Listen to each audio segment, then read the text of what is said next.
عليكم ورحمة الله وبركاته. أهلا بكم في قناة بكل بساطة مع صافي. النهاردة هنعمل لكم طريقة الكحك بس على البارد. ليه؟ عشان هي كمية قليلة، انت بتعملي كمية كبيرة بتقدحي السمنة. أما هتعملي كيلو، كيلو ونص، حتى 2 كيلو. عايزة تعمليها على السمنة الباردة اعمليها على البارد. عايزة تعملي على المقدوح اللي هي بتبقى سمنة بتغلي على السمنة بتغلي، بعد كده بتدلقيها على الدقيق عادي يعني، عشان دي مش هتقعد مش هتقعد وقت. اما الكحك لو هيقعد وقت طويل لازم تقدحي السمنه. المقادير بتاعتنا ايه؟ نص كيلو سمنه، كيلو دقيق، معلقتين نشا، كيلو دقيق. كيلو الكحك يعني كيلو دقيق في الكحك بياخد نص كيلو سمنه، ومعلقتين سمسم، وهنحط نص كوبايه سكر بودره، وهنبتدي نبس. هنا احنا بنبس، وزي ما قلت لكم لو عايزين هتعملوا كميه كبيره تقدحوا لها السمنه. احنا هنبس بالشكل ده، هنقعد فتره طويله نبس كده لحد ما الزبده تخش جوه الدقيق وتبقى عامله زي العجينه، بس انت مش حاطه لها ميه يعني. لازم نبس كويس جدا. اهم شيء حاجه في الكحك البس، اهم شيء في الكحك ان انت تبسيه كويس جدا. انا بسيت العجينه كويس جدا لحد ما بقيت معايا زي العجينه كده بالشكل ده.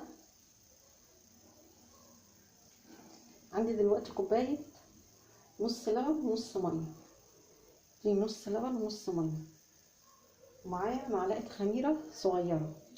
هندوبهم ونبتدي نعمل. وعلى فكره انا حطيت هنا ذره ملح ومعلقه صغيره بيكنج باودر.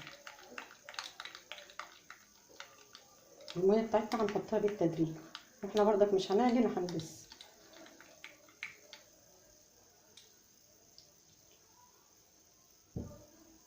العجين بتاع الكحك احنا مش هنعجن، هنلمه كده.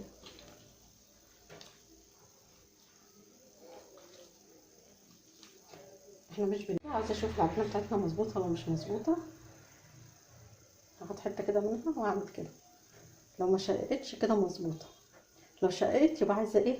عايزه ميه او عايزه بتاع ده لبن، ميه بس من غير لبن. لكن لو لقيتيها شققت ممكن تزوديها ايه؟ سنه ميه، وتبتدي تعجني. احنا مش بنعجن، بنلم بس. دلوقتي نبتدي نشكل الكحك. ممكن تحطي له ملبن، تحطي له عجميه، تحطي له عجوه. انا هعملها ساده اهي. جميله العجينه، ما فيهاش اي تشققات، والبصمه طلعت نظيفه ما فيهاش اي شيء. دلوقتي شكلته ودخلته الفرن، وهعمل شكل تاني. النهائي بعد ما خرج من الفرن، بسم الله ما شاء الله تحفه. النهائي بعد ما خرج من الفرن، وبألف هنا وشفا.